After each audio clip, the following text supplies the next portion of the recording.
এরপর আমরা চলে গেছিলাম সৎসং আশ্রমে, অনুকূল ঠাকুরের আশ্রমে। যারা আমার ফার্স্ট পার্টের ভিডিওটি দেখোনি তারা আগে আমার ফার্স্ট পার্টের ভিডিওটি দেখে নিও, আমার প্রোফাইলে সেটি শেয়ার করা আছে।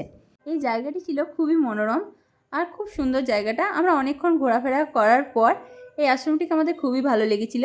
আর ঝাড়খণ্ডের দেওঘরে অবস্থিত সৎসং আশ্রম শ্রী শ্রী ঠাকুর অনুকূল চন্দ্রের একটি প্রধান আধ্যাত্মিক ও ধর্মীয় কেন্দ্র। এটি 1888 সালে ঠাকুর স্থাপিত করেছিলেন। আশ্রমটায় ঘুরতে ঘুরতে আমাদের অনেকটা সন্ধে হয়ে গিয়েছিল। আর সন্ধ্যাবেলায় ওখানে গীতা পাঠ হয়, তার জন্য বাবাকে থেকে যাওয়ার জন্য বলছিল, কিন্তু আমাদের যেহেতু বাড়ি আসার ছিল তাই আমাদের তাড়াতাড়ি ছিল, আমরা গীতা পাঠ অবধি অপেক্ষা করতে পারিনি, তার আগেই আমাদের সেখান থেকে বেরিয়ে যেতে হয়েছিল।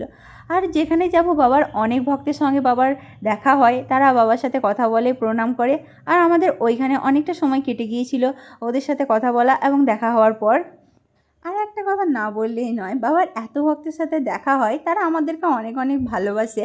আর বাবাকে যে এত এত শ্রদ্ধা করে সেসব দেখেও আমাদের খুব খুব আনন্দ হয়।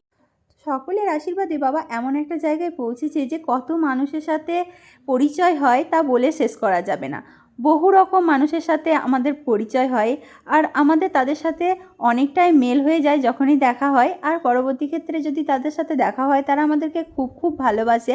সেরকম বাবার অনেক শিষ্য আছে, কত শিষ্য আমাদের বাড়িতেও আসে, যেমন অনেক দাদা দিদি আছে যারা আমাদের বাড়িতে আসে। আমাদেরও খুব ভালো লাগে তাদের সাথে কথা বলতে, তাদের সাথে মিশতে, এবং তাদের বাড়িও আমরা যাই মাঝে মধ্যে। কিন্তু আমাদের হাতে সময় যেহেতু অনেকটাই কম আর বাবার হাতেও সময় অনেকটাই কম, তাই সব সময় যাওয়া হয়ে ওঠে না।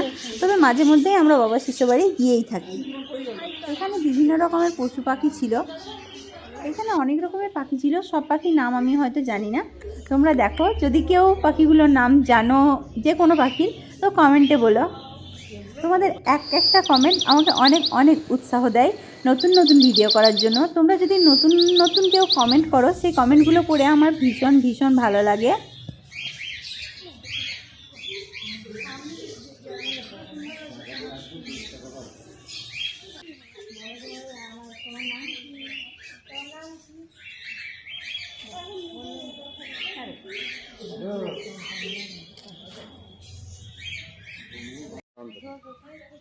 এইটা তো কাছ থেকে তুললাম, কত কাছ থেকে তুললাম মুড়ি খাইনি তো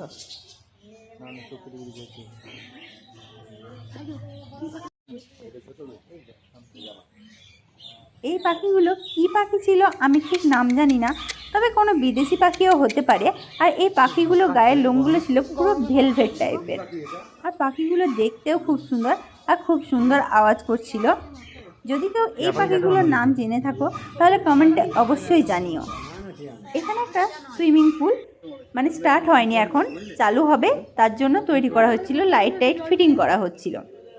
আর এই জায়গাগুলো দেখো অদ্ভুত রকমের সুন্দর।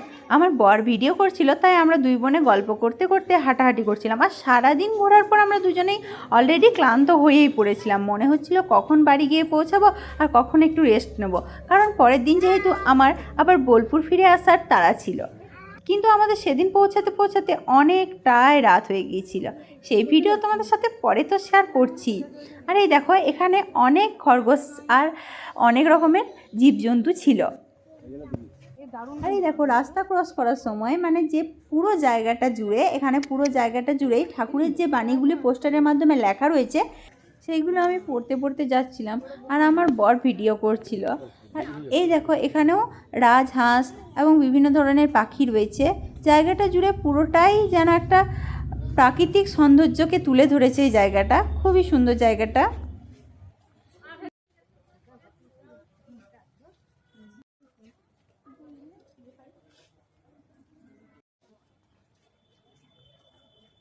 হ্যাঁ হ্যাঁ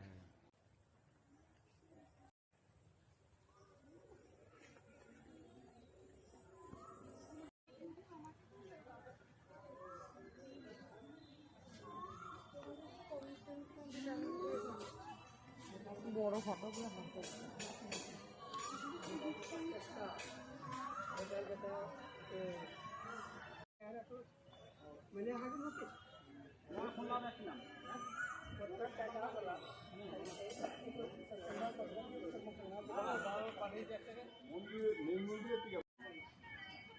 মোবাইল মারুন দেয় না মোবাইলে ইউজ করবে না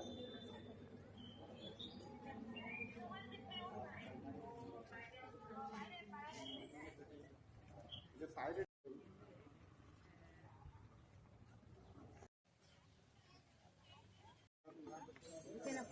সেনাপতিরা দাঁড়িয়ে আছে। বাবা বাসুকীনাথ মন্দির ভারতের ঝাড়খণ্ড রাজ্যের দুমকা জেলায় অবস্থিত।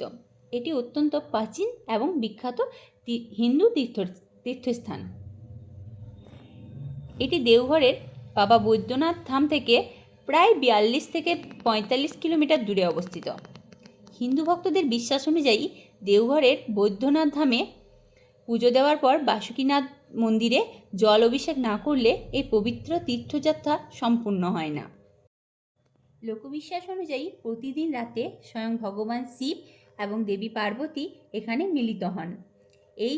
তাই সন্ধ্যার পর এই মন্দিরে গর্ভগৃহের দরজা বন্ধ করে দেওয়া হয়। এখানে শিব মন্দির ছাড়াও এই মন্দির প্রাঙ্গণে মা পার্বতী, গণেশ এবং অন্যান্য দেবদেবীর প্রায় 30টিরও বেশি উপাসনালয় রয়েছে। লোককথা অনুসারে এই মন্দিরটি প্রায় 150 বছর বা তারও আগে বাসাকি তাতমে নামে এক আদিবাসী ব্যক্তি দ্বারা আবিষ্কৃত বা নির্মিত হয়েছিল। তার নাম অনুসারেই এই জায়গাটির নাম বাসুকীনাথ। অন্য একটি পৌরাণিক কাহিনী অনুসারে সমুদ্র মন্থনের সময় নাগরাজ বাসুকী ভগবান শিবের লিঙ্গরূপের পুজো করেছিলেন। সেই কারণেও এটি বাসুকীনাথ ধাম নামে পরিচিত। প্রতি বছর বাংলা মাসের শ্রাবণ মাসে এখানে একটি বিখ্যাত শ্রাবণী মেলা অনুষ্ঠিত হয়। তারপর আর কোনো রকম ভিডিও না নিয়ে একেবারে সরাসরি গাড়ির মধ্যে উঠে পড়েছিলাম। আর দেখো রাস্তাতে ফিরতে ফিরতে এতটাই বৃষ্টি, আর বৃষ্টির মধ্যে গান চালিয়ে গাড়িতে আসার যে কী একটা আনন্দ সেটা বলে বোঝানোর নয়। এরকম করতে করতে আমরা বাড়ি পৌঁছাতে প্রায় আমাদের 12:30 বেজে গিয়েছিল। পুরো ভিডিওটি তোমরা দেখার পর আমাকে কমেন্টে জানিও পুরো ভিডিওটি কেমন হয়েছে আর আমার ভিডিও তোমাদের সবার কেমন লাগে। চলো আজকের ভিডিওটা আমার এই অবধি। সবাইকে জানাই গুড নাইট, টাটা।